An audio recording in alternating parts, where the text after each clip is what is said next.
अभी मैं पार्टी के कार्यकर्ताओं जनप्रतिनिधियों के साथ बैठ करके कुछ चर्चा की है जिले के बारे में। यहाँ कुछ समस्याएं भी बताई गई, उनके समाधान के लिए कड़े निर्देश दिए गए हैं और कार्यकर्ताओं की जो शिकायत है उसको प्राथमिकता के आधार पर सुन करके उनका समाधान करें। जनता की जो समस्याएं हैं उनको शीघ्रता से दूर करें, कानून व्यवस्था को चुस्त दुरुस्त रखें।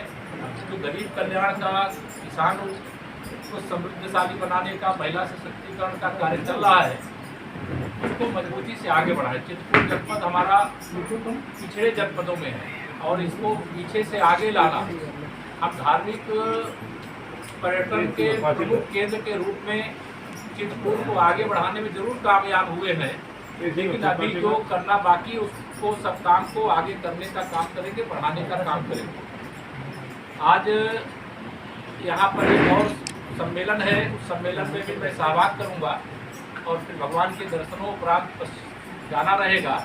लेकिन अभी मैं ये जरूर कह करके जाऊँगा कि 2027 के विधानसभा चुनाव में हम लोग 2017 दोहराएंगे। समाजवादी पार्टी का फर्जी जो पीडीए है वह पीडीए की धज्जियाँ जनता उड़ा देगी, क्योंकि जनता न तो गुंडागर्दी चाहती है, न अपराध चाहती है, न माफियाओं को चाहती है। जनता विकास चाहती है, सुशासन चाहती है, सुरक्षा चाहती है और जो भाजपा ही दे सकती है जनता जानती है। इसलिए बहुत कोशिश करके तीसरी बार मोदी सरकार बनने से कांग्रेस की अगुवाई में समाजवादी पार्टी सहित सभी दल नहीं रोक पाए और उसी प्रकार से 2027 को लेकर के जो श्री अखिलेश यादव जी मुंगेरी लाल का हसीन सपना देख रहे हैं, जब आँख खुलेगी तो 2017 से भी नीचे नजर में आएगी। आप में से किसी का कोई सवाल? अखिलेश यादव जी ने कभी कहा है चुनाव आयोग पर कहा कि नेपाल जैसे हालात भारत में होंगे। देखिए, नेपाल जैसे हालात भारत में कभी इसलिए नहीं होंगे क्योंकि जो भ्रष्टाचार करने वाले थे वो सत्ता से विदा हो गए। तो 100 करोड़ में से 85 करोड़ निकल जाते थे।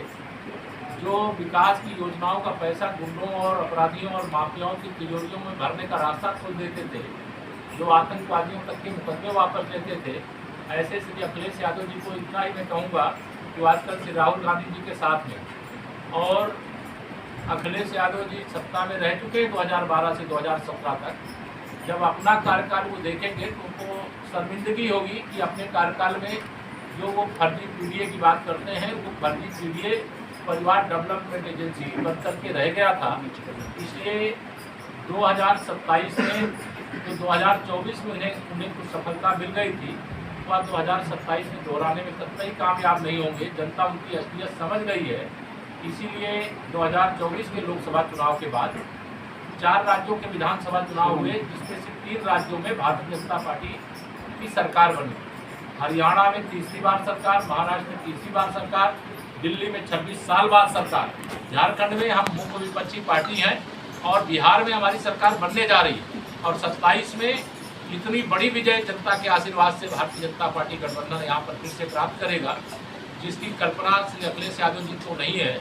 उनके गुब्बारे की हवा निकल शब्दों का प्रयोग करने पर मुकदमे दर्ज हो जाते हैं। एक जाति सूचक शब्द का प्रयोग करने पर मुकदमा दर्ज होने का संवैधानिक नियम है। आप जिस सम्मेलन में आए हैं उसमें जाति सूचक शब्द का प्रयोग करके सम्मेलन किया जा रहा है, इस पर आपका क्या कहना, क्या संदेश देना चाहते हैं? मेरा स्पष्ट संदेश है कि वो संविधान सभा के जिनके जयंती की पूर्व संध्या पर समारोह है वो संविधान सभा के सदस्य थे, देश की संसद के सदस्य थे, वो महान स्वतंत्रता संग्राम सेनानी थे, वो महाराष्ट्र की राजनीति के मतलब प्रमुख स्तंभ थे और उनके कार्यक्रम के लिए जो मुझे बुलाया गया उसको जातिवाद के चश्मे से किसी को देखने की जरूरत नहीं है। समाज में जो भी पीछे है उसको आगे लाने के लिए, उसको मुख्यधारा में पहुँचाने के लिए हमको जहाँ भी जाना पड़ेगा वहाँ जाएंगे। इसको जातिवाद नहीं, इसको विकासवाद, इसलिए दृष्टिकोण से देखना चाहिए, इसको राष्ट्रवाद की दृष्टि।